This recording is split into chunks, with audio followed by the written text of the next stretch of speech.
Mist clung to the yard like a heavy shroud when Huyen heard the coop erupt. Something was wrong. As she stepped out with the morning water, her breath hitched. A section of the wire mesh had been pried loose. It was a small gap, but in this life, a small gap is all it takes for everything to unravel. But as Huyen began scattering feed, Jie didn't reach for a tool. Instead, he pulled a crumpled folded paper from his pocket. It wasn't a debt notice or a bill. It was a rough sketch of a new home they planned to build after the new year. "Are you for real?" Huyen whispered, her hands trembling. They had gone from just trying to survive on a few chickens to dreaming of a legacy. But as they stand on the edge of a new life, the question remains, is the foundation strong enough to hold? Or is a new storm brewing just as they've finally dared to hope? The pre-dawn air was sharp enough to bite, the kind of cold that settles deep into your marrow before the sun even thinks about showing its face. A thick, milky fog had swallowed the vegetable garden whole, turning the rows of greens into ghostly shapes. For Jie, the day didn't start when the light hit. It started when the chores called. He was already out there, the gravel crunching under his boots, carrying a heavy pail of steaming water toward the coop. In the world of small-scale farming, water isn't just a drink, it's a lifeline. When the mercury drops, a cold bird is a dead bird, and Jie knew it. He moved with the rhythmic efficiency of a man who had done this 1,000 times, swapping out the frozen troughs for the warm ones and mixing a fresh mash of bran and hand-chopped greens. The steam rose from the feeders, swirling into the mist, a small pocket of warmth against the biting gray morning. Huyen appeared a few moments later, bundled tight in her favorite pink quilted jacket, her breath blooming in front of her like tiny clouds. She carried a basket of kitchen scraps and wilted greens they'd set aside the night before. She didn't say much, the morning was too quiet for chatter. But she moved in sync with him, scattering the greens in small, manageable piles so the birds wouldn't crowd or fight. It was a silent choreography, the dance of two people trying to build something out of the dirt. They were still reeling from the moment by the fence line. That loose wire had been a warning, a reminder of how fragile their startup really was.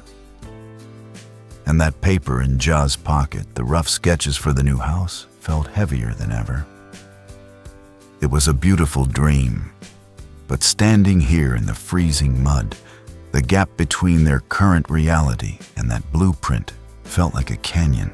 Jia's mother was already there, watching them from the edge of the garden. She didn't need a heavy coat.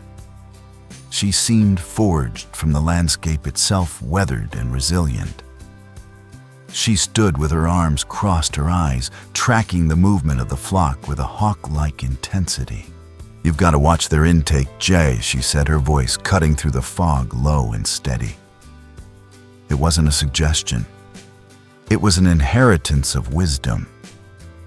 Keep their bellies full and their water warm.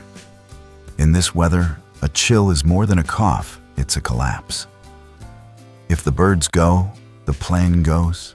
She was the anchor, the one who remembered the lean years when a single night of frost could wipe out a season's hope. She knew that the house they dreamed of wasn't going to be built of bricks and mortar. First, it was being built right here out of grain grit and the survival of this flock. Jie looked up from the feeder, wiping a smudge of grit from his forehead. He caught Huyen's eye, a brief flickering moment of shared exhaustion and stubborn resolve. He knew his mother was right. They weren't just feeding livestock. They were protecting their future. "I'm on it." Ma Jie replied, his voice raspy from the cold but firm. "Once they're fed, I'm hauling the heavy tarps over. I'll double layer the north side to kill the draft. Nothing's getting through tonight."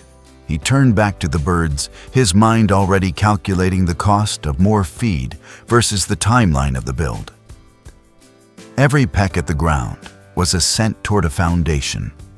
Every healthy bird was a shingle on a roof. The big break they were looking for wasn't going to be a stroke of luck. It was going to be the result of not blinking when things got tough. As the first faint light of dawn began to bleed through the fog, turning the world a bruised shade of purple, the two of them stood side by side. The coop was secure, the birds were quiet, and the big plane was still tucked safely in a pocket, waiting for the sun to rise.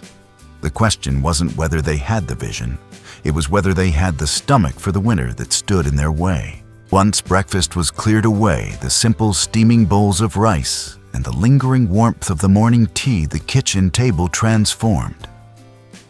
It was no longer just a place to eat. It became a war room.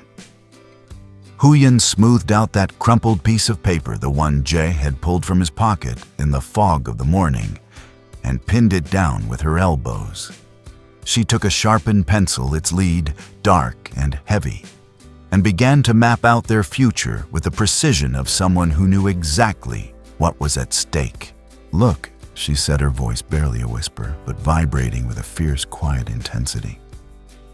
"I've been running the numbers.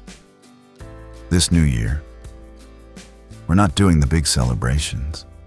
No new clothes, no expensive gifts, no keeping up with the neighbors. We buy just enough to get by. We stay frugal. Every dollar we save now is a brick we buy later." Job pulled up a chair, the wood creaking under his weight. He leaned in, his eyes scanning the columns she'd drawn. It was a modest list, but it carried the weight of the world: labor costs for the crew, the price of cinder blocks, the cost of corrugated roofing sheets to keep the rain out. In the American heartland, this was the bootstrap reality, the moment where a dream stops being a fantasy and starts becoming a budget. Huyen's pencil hovered over a specific line labeled eggs and broilers. "This flock," she said, tapping the paper, "is our savings account, our piggy bank on two legs. If we can move a few dozen eggs a week to the local market and sell off the meat birds once they hit weight, that's our foundation. You add that to what you're pulling in from your day labor, and suddenly we aren't just surviving, we're building." The room went silent for a moment, the only sound being the distant, muffled clucking of the birds outside. The very birds that were now the shareholders in their family's future. For an American audience, this is the ultimate side hustle story, the gritty reality of homesteading, where every feathered life represents a shingle on the roof or a steady floor beneath their feet. Ja didn't answer right away. He stared at the list, his mind likely jumping back to the gap in the wire fence he'd seen that morning. He thought about the biting wind that had tried to steal the warmth from his bones, and the way his mother had looked at the house, not with judgment, but with the tired hope of someone who had spent too many years living in a structure that was barely holding on. He reached out and ran a calloused thumb over the words, "small solid house." It wasn't about a mansion. It wasn't about status. It was about the one thing every person craves: a place where the walls don't shake when the storm rolls in. "I was thinking the same thing," Joe finally said, his voice thick with a mixture of exhaustion and pride. He looked up, meeting Huyen's eyes. "It's time. Mom shouldn't have to worry about a leaking roof every time the clouds turn gray. And for the kids, they need to know what a solid foundation feels like.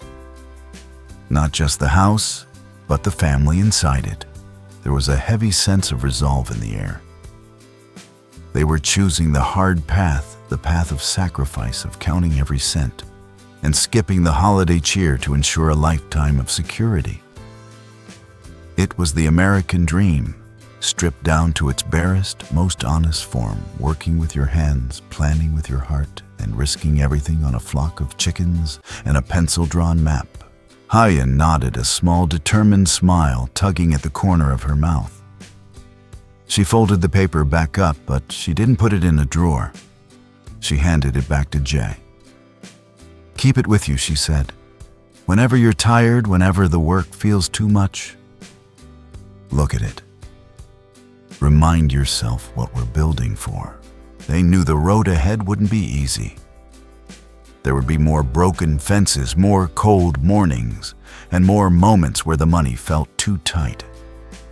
But as the sun finally broke through the morning fog outside, lighting up the vegetable garden in gold, it felt like for the first time in a long time, they weren't just running away from poverty. They were building a fortress against it. By high noon, the sun had finally won its battle with the fog, stripping away the ghostly white layers to reveal the raw, honest truth of the land. The biting chill of the morning had mellowed into a crisp, bright clarity, the kind of light that doesn't let you hide from your reality. Zhao and Huyen stepped out into the backyard, leaving the cramped safety of the kitchen for the wide-open potential of their own dirt. They weren't just going for a walk. They were surveying. In this part of the country, you don't just build wherever it looks pretty. You build where the land tells you to. They headed for the high ground, a naturally elevated corner of the lot, where the soil stayed firm even when the tropical rains tried to turn the rest of the yard into a swamp. Drainage was everything. In their world, a beautiful house on soft mud was just a slow-motion disaster. Zhe carried a bundle of sharpened bamboo stakes and a heavy wooden mallet. He moved with a new sense of purpose, his eyes narrowed as he paced out the dimensions. This wasn't a corporate construction site with laser levels and blueprints. This was off-the-grid engineering at its most fundamental. He knelt in the dirt, the sun beating down on his neck, and drove the first stake into the earth with a resounding thud. Once the holidays are behind us and the dust settles, we start with the slab, Zhe said, his voice grittier, more determined than it had been at breakfast. He stood up, wiping sweat from his brow with the back of his hand, and looked at the rectangular perimeter he was beginning to outline. We're doing this the right way. No predatory loans, no mountain of debt that'll keep us looking over our shoulders for the next 10 years. We build the foundation first. Then, as the money comes in from the flock and my side jobs, we raise the walls. If it takes longer, it takes longer. But what we build, we'll own. Every single brick. It was the ultimate pay-as-you-go philosophy. A mindset that resonates deep in the heart of anyone who has ever had to pull themselves up by their own bootstraps. There's a specific kind of pride that comes from a house built in stages where every wall represents a season of hard work and every window represents a sacrifice. Huyen stood at the corner of what would one day be their living room, her boots sinking slightly into the sun-warmed earth. She watched him work, her mind racing ahead to a future she could almost see shimmering in the heat haze. She wasn't thinking about granite countertops or walk-in closets. Her American dream was much more visceral. I don't need it to be a palace, Zhe, she said, her voice soft but carrying across the yard with an unbreakable resolve. I don't care if it's the smallest house on the road. I just want to know that when the wind kicks up at 3 a.m., the rafters aren't going to groan. I want a roof that doesn't require a dozen buckets every time a storm rolls through. I want a dry, quiet corner where the kids can actually focus on their schoolwork without wearing 3 layers of clothes. And I want a place where your mom can finally lay her head down and not have to worry about the world falling in on her. She looked down at the bamboo stake at her feet. To anyone else, it was just a stick in the mud. To her, it was a promise. It was the end of making do and the beginning of moving up. It was about the dignity of a dry floor and a sturdy door. As they stood there, caught in that sacred moment between a dream and the first drop of sweat, Zhu's mother approached from the house. She walked slowly, her silhouette framed by the garden she had spent a lifetime tending. She didn't offer a critique on the measurements or a warning about the cost. Instead, she reached out and placed a weathered, steady hand on Huyen's shoulder. It was a gesture of passing the torch. A house is just a box made of brick and tin. The matriarch said, her voice filled with a quiet wisdom that only comes from surviving 1,000 storms. You can buy the best materials in the world, but they won't keep you warm if the heart isn't right. This house, it's going to be strong because the two of you are holding each other up. That's the real foundation. You've got the plan, you've got the grit, now just take the next step. Then the one after that. Don't look at the mountain. Just look at the dirt in front of your feet. The three of them stood there in silence for a long moment, a family united by a single, stubborn hope. The stakes were in the ground. The budget was set. The piggy bank was clucking in the coop nearby. They knew the winter wasn't over, and they knew the worker would be backbreaking. But for the first time, the house on the hill wasn't just a fantasy. It was a destination. As the sun began its slow descent, painting the wide expanse of the sky in bruised shades of orange and burnt gold, the long shadows of the bamboo stakes stretched across the high ground like dark fingers reaching for the future. The frantic energy of the morning had settled into a heavy, comfortable silence. The air had turned crisp again, carrying the faint, sweet scent of dry grass and the promise of a cold night ahead. Gel walked the perimeter of the coop one last time. He checked the tarps he'd reinforced earlier, ensuring they were taut against the rising evening breeze. He reached for the heavy iron padlock, a small piece of hardware that felt immensely significant now. As the lock clicked shut with a solid metallic snap, it wasn't just about keeping predators out. It was about securing the family's treasury. Those birds were no longer just livestock. They were the down payment on a dream.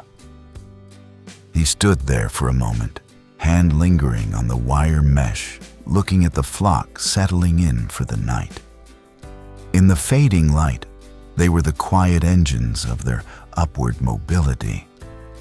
A few yards away, Huyen stood by the old wooden table, the last of the light catching the stray wisps of hair that had escaped her ponytail.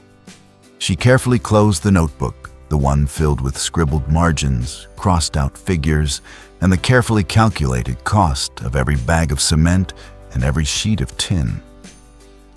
She didn't just toss it aside. She tucked it into her bag with a sense of reverence, as if she were handling a sacred text. This was their roadmap, their manifesto. It was the proof that they weren't just wishing for a better life, they were engineering it. There was no grand celebration, no sweeping music, no dramatic speeches. That's not how real change happens. Real change is quiet. It's the sound of a notebook closing and a coop being locked. From the small kitchen shack, a thin, steady plume of wood smoke began to spiral upward, cutting a gray line against the darkening horizon. It wasn't the thick, heavy smoke of a clearing fire. It was the gentle domestic signal of a hearth being lit. It smelled of cedar and home. A scent that had anchored this family to this patch of earth for generations. Huyen looked over at Jay, and in the twilight, they didn't need words. The house wasn't built yet. The ground was still just dirt, and the markers were just sticks. But the home was already standing. It lived in the way they moved in sync, the way they looked at the land, not for what it lacked, but for what it could become. To an outsider, it might have looked like a humble scene, a young couple on a small plot of land, betting their entire future on a flock of chickens and a handful of stakes in the mud. But to them, it was the most solid thing they had ever known. They had survived the doubt of the morning and the sweat of the afternoon. And now, They were earned the peace of the evening. The after the New Year deadline no longer felt like a looming shadow. It felt like a finish line. They knew that when the holiday celebrations ended and the rest of the world went back to business as usual, they would be picking up hammers. They would be pouring concrete. They would be turning maybe into permanent. As the last sliver of the sun disappeared, leaving the world in a soft velvet indigo, the bamboo stakes remained silent sentinels, marking the spot where their old life ended and their new one began. They had the plan. They had the birds. And most importantly, they had the kind of unshakable unity that can weather any storm. The foundation was already laid not in stone, but in the quiet, steady heartbeat of a family that had finally decided to stop running and start building.